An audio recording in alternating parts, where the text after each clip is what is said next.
Throughout thousands of years of human history, many brilliant and talented generals have emerged. They were military geniuses capable of changing the world order.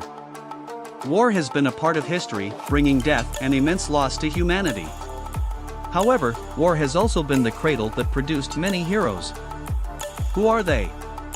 Let's explore with Lynn and review the greatest military geniuses in the world, those who changed the course of history. 1. Alexander the Great. Alexander III of Macedon, widely known as Alexander the Great, born July 20, 356 BC, died June 11, 323 BC, was the 14th king of the Argead dynasty of the ancient kingdom of Macedon. Throughout his military career, Alexander conquered nearly the entire known world of his time before his death. As a result, he is often regarded as one of the most successful generals and one of the greatest military strategists in human history. After uniting the Greek city-states under the rule of his father, King Philip II, Alexander went on to conquer the Persian Empire, including Asia Minor, Syria, Phoenicia, Gaza, Egypt, Parthia, and Mesopotamia, expanding his empire to the borders of present-day India. His decisive victory against the Persian army at the Battle of Gaugamela, particularly his triumph over King Darius III, is considered one of the most remarkable military feats of antiquity.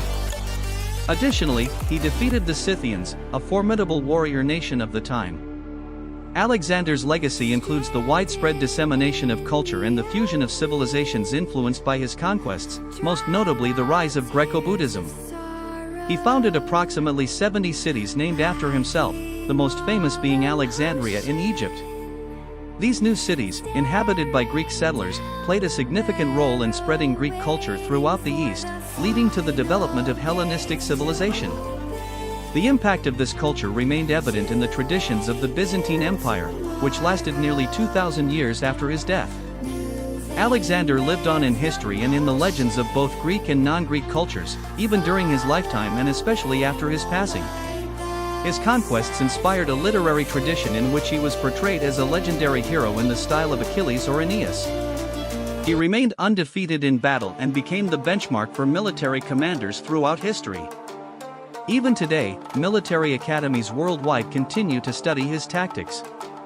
Alexander the Great is frequently ranked as one of the most influential figures of all time. 2. Hannibal Barca. Hannibal, the son of Hamilcar Barca, was born in 247 BC and died in 183 BC. He was a Carthaginian general and military strategist. The name Hannibal means the joy of Baal, the chief deity of the Carthaginians, while his family name Barca means lightning, sometimes spelled as Barak or Barca. His father, Hamilcar Barca, commanded the Carthaginian forces during the First Punic War, while his two younger brothers, Mago and Hasdrubal, along with his brother-in-law Hasdrubal, were also prominent military leaders. Hannibal lived during a turbulent period in the Mediterranean, when the Roman Republic was establishing dominance over major powers such as Carthage, the Kingdom of Macedon, Syracuse, and the Seleucid Empire. He is considered Carthage's greatest general, with his most outstanding achievement occurring during the Second Punic War. Hannibal led an army, including war elephants, from Iberia across the Pyrenees and the Alps into northern Italy. During his invasion of Italy, he crushed Roman forces in a series of battles, including the battles of Trebia, Lake Trasimene, and especially the Battle of Cannae. After his victory at Cannae, many of Rome's allies defected to Hannibal, as he promised them independence and self-governance. Some historians believe that Hannibal lacked the siege equipment needed to attack Rome directly, but according to J.F. Lazenby, the issue was not a shortage of siege weapons but rather a lack of supplies and political intentions. Hannibal maintained an army in Italy for over a decade, never losing a major battle, but he was unable to force the Romans into accepting peace terms. A Roman counter-invasion in Spain and later in Africa forced Hannibal to return to Carthage, where he was ultimately defeated at the Battle of Zama. After the war, he became a successful statesman in Carthage, continuing to serve his country until he was forced into exile. Hannibal is regarded as one of the greatest military strategists in history, and his tactics are still studied in military academies today. Genghis Khan, 1162–1227, was a Mongol Khagan and the founder of the Mongol Empire after unifying independent tribes in Northeast Asia. In 1206, he became one of the most outstanding and influential military leaders in world history. He is highly revered by the Mongols as the leader who brought unity to Mongolia. His grandson and successor, Kublai Khan, later established the Yuan dynasty in China. In October of the third year of the Ziyuan era, 1266, Kublai Khan posthumously honored Genghis Khan with the temple title Taizu, thus he is also known as Yuan Taizu. At that time, his posthumous title was Saint Martial Emperor. Later, in the second year of the Zhida era, 1309, Emperor Wuzong of Yuan further bestowed him the honorary title Fatian Kaiyun Shang Wu Huangdi. Genghis Khan's military campaigns across Eurasia expanded the Mongol Empire's territory, bringing unity and fostering trade and cultural exchange. At the same time, he implemented a policy of religious freedom. However, he was also notorious for his brutality towards those who resisted him. Many ethnic groups regarded him as the embodiment of cruelty, particularly in Central Asia, Eastern Europe, and the Middle East, where Mongol forces carried out mass massacres. It is estimated that Genghis Khan's army killed over 40 million people in the territories they conquered. Many historical figures are believed to be his descendants, such as Ulugh Beg, a conqueror of the Turks, and Babur, the founder of the Mughal Empire in Indian history. His descendants continued to rule Mongolia until the 17th century, when the Qing dynasty of the Manchus took control. Tran Hung Dao, 1228 to 1300, birth name Tran Quoc Tuan, also known as Hung Dao Dai Vong, was a politician, military leader, and royal family member of the Tran dynasty in Dai Viet. He is well known in Vietnamese history for commanding the army that defeated two Mongol invasions in 1285 and 1288. Most historical records and folklore refer to him as Tran Hung Dao instead of his full title Hung Dao Dai Vong Tran Quoc Tuan. He was one of the 14 greatest national heroes of Vietnam. He was the son of Prince and Sin Bang Tran Lu and the grandson of Tran Taido. Tran Hung Dao was closely related to the royal family, and Emperor Tran Nan Tong referred to him as uncle. In 1257, Emperor Tran Tai Tong appointed him as a general, commanding forces to defend the border against the Mongol invasion. Afterward, he retired to his estate in Van Keep. In 1283, the Yuan dynasty, having unified China under Mongol rule, threatened to invade Dai Viet for the second time. Hung Dao Von was appointed supreme commander, Quoc Song Ti Che, of the entire army by Emperor Tran Nan Tong and retired Emperor Tran Tan Tong. In 1285, he successfully led the army against the invading Mongol forces commanded by Prince Togon. After initial setbacks, the Vietnamese troops, under the leadership of the two Tran kings, Grand Chancellor Tran Quang Khai and Hung Dao Vong, launched a strong counteroffensive, defeating the Mongols at the battles of Ham Tu, Chuan Dian, Truong Yen, and Van Keep, ultimately driving them out of the country. In 1288, the Mongols launched their third invasion. Hung Dao Vong, once again given supreme command, confidently assured Emperor Tran Nan Tong, "This year, defeating the enemy will be easy." He successfully applied the tactics of No Guin, defeating the Yuan navy led by Fan Wenhuan Omar in the Battle of Bac Dang River, completely crushing the Mongol invasion. The Yuan dynasty never again attempted to conquer Dai Viet. In April 1289, Emperor Tran Nan Tong officially granted him the title Great Prince, Dai Bong. However, the highest position in the court still belonged to Grand Chancellor Tran Quang Khai. Afterward, Tran Hung Dao retired to Van Keep, where he lived until his passing in 1300. Before his death, he advised Emperor Tran On Tong, "You must nurture the people's strength to establish a lasting foundation." Besides his military achievements, he authored classic works such as Hich Tuong Si, Proclamation to the Officers, Van Thursday Yiluak, Essentials of Military Strategy, and Van Keep Tong Vi Truyen Thursday, Van Keep Secret Manual, laying the foundation for Vietnamese military strategy from the Tran dynasty to the P.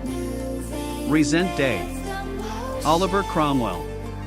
April 25, 1599 to September 3, 1658, was an English political and military leader who played a crucial role in establishing the English Republic and later became Lord Protector of England, Scotland, and Ireland. He was one of the commanders of the New Model Army, which defeated the Royalists during the English Civil War. After King Charles I was executed in 1649, Cromwell led military campaigns in Ireland and Scotland and ruled as Lord Protector from 1653 until his death in 1658. Born into a minor noble family, Cromwell lived an unremarkable life until his 40s. At one point, he was a small landowner, but his fortunes improved thanks to an inheritance from an uncle.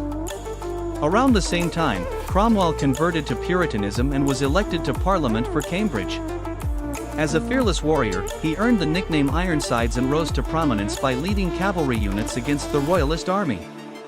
Cromwell was the third person to sign King Charles I's death warrant in 1649 and was a member of the Rump Parliament. From 1649 to 1653, he was assigned to command the campaign against Scotland. On April 20, 1653, Cromwell forcibly dissolved the Rump Parliament and established the Barebones Parliament before becoming the Lord Protector of England, Scotland, and Ireland on December 16, 1653, a position he held until his death. When the Royalists returned to power in 1660, his body was exhumed, hanged, and beheaded. Cromwell is a highly controversial figure in English history. Some historians, such as David Hume and Christopher Hill, view him as a dictator and a regicide, while others, such as Thomas Carlyle and Samuel Rawson Gardiner, regard him as a hero of liberty and democracy in England. Cromwell was voted one of the 10 greatest Britons of all time in a BBC poll conducted in 2002. Napoleon Bonaparte. Napoleon Bonaparte, born on August 15, 1769, and passing away on May 5, 1821, was a French politician and military leader who led numerous successful campaigns during the French Revolution and the Revolutionary Wars. He was Emperor of the French, reigning as Napoleon I from 1804 to 1814, and briefly again in 1815 during the Hundred Days. Napoleon dominated almost all of Europe for over a decade, leading France against a series of coalitions during the Napoleonic Wars. He won most of his battles, establishing a vast empire that controlled much of the European continent before its collapse in 1815. He is regarded as one of the greatest military leaders in world history. His campaigns are studied in military academies worldwide, and he remains one of the most debated historical figures. Mikhail Kutuzov. Mikhail Illarionovich Golenischev Kutuzov, September 16, 1745 to April 28, 1813, was a Russian military commander, statesman, and diplomat of Tsarist Russia. With intelligence, a scholarly nature, and a strong family background in military traditions, he quickly became a distinguished student in military academies. Kutuzov mastered several languages, including French, Latin, Turkish, English, Swedish, and Polish. He had a deep passion for mathematics, history, philosophy, and literature, which allowed him to join an elite class for exceptional students, where they studied European military history and diplomacy. In December 1759, at the age of 14, he was appointed assistant instructor in arithmetic and geometry. Kutuzov held various military and diplomatic positions under Empress Catherine the Great, 1762 to 1797, Tsar Paul I, 1797 to 1801, and Tsar Alexander I, 1801 to 1825. He was most notable for leading Russian forces during the French invasion of Russia in 1812. Born into an aristocratic military family, he fought in campaigns against Poland, 1768, and the Ottoman Empire, 1768 to 1774, 1787 to 1792, sustaining multiple injuries that led to blindness in one eye. After serving in diplomatic roles in the Ottoman Empire, Prussia, and Sweden, he became the supreme commander of Russian and Austrian forces in 1805 during the Napoleonic Wars. Between 1806 and 1812, he led Russian forces in campaigns against the Ottomans along the Danube. In 1812, Tsar Alexander I appointed him as supreme commander to replace Barclay de Tolly. Under his leadership, Russian forces pushed Napoleon's army out of Russia, marking a turning point in the Napoleonic Wars. Kutuzov was later honored as the Duke of Smolensk for his military achievements but passed away in 1813. In 1973, the Soviet government erected a monument in his memory. His name was also given to a Soviet military decoration, the Order of Kutuzov, awarded during World War II. Georgy Zhukov. Georgy Konstantinovich Zhukov was a Soviet military officer, Marshal of the Soviet Union, and a key figure in World War II. He served as Chief of the General Staff, Minister of Defense, and a member of the Presidium of the Communist Party, later the Politburo. During the Second World War, he led several decisive Soviet campaigns.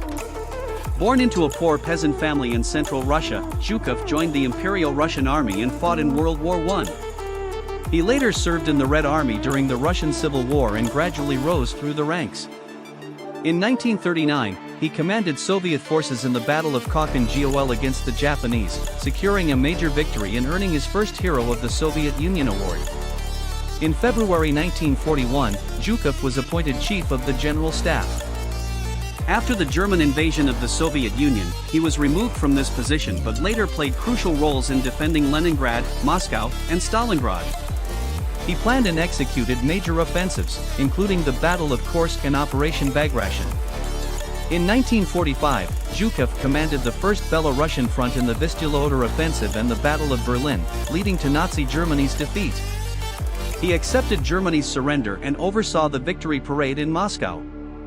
After the war, the success and fame of Duke made Joseph Stalin see him as a potential threat. Stalin stripped him of his positions and demoted him to strategically insignificant roles. After Stalin's death in 1953, Yop supported Nikita Khrushchev in gaining leadership of the Soviet Union.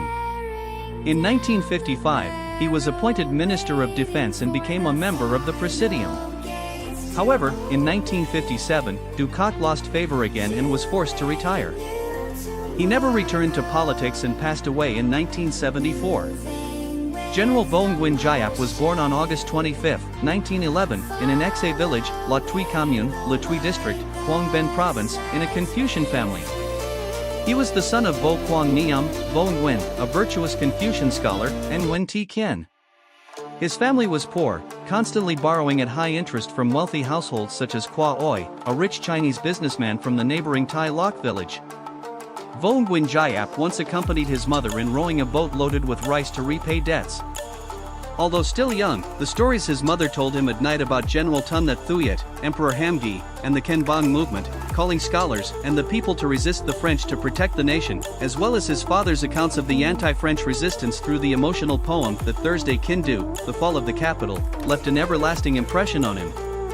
These influences nurtured his revolutionary aspirations in later years. General Vongwin Jayap was a prominent leader of the Communist Party and the Vietnamese government, an exceptional military strategist and a theorist. He became involved in revolutionary activities at an early age. In 1925, he took part in leading the student movement in Hue. In 1929, he contributed to the transformation of the Tan Viet Revolutionary Party into the Indochinese Communist League. In 1930, he was imprisoned by French colonialists. Between 1936 and 1939, he participated in the Indochinese Democratic Front movement, co-founded the Laodong newspaper, Tieng Noi Chung Ta, edited the Tin Tuc Dan Chung newspaper, and served as chairman of the press committee in Bac Khai during the Indochinese Congress movement. In 1940, General Vongwin Jayap joined the Indochinese Communist Party. After May 1941, he helped establish revolutionary bases, organized the Viet Minh in Chao Bang, and participated in armed uprisings in the Chao Bac Lang resistance zone.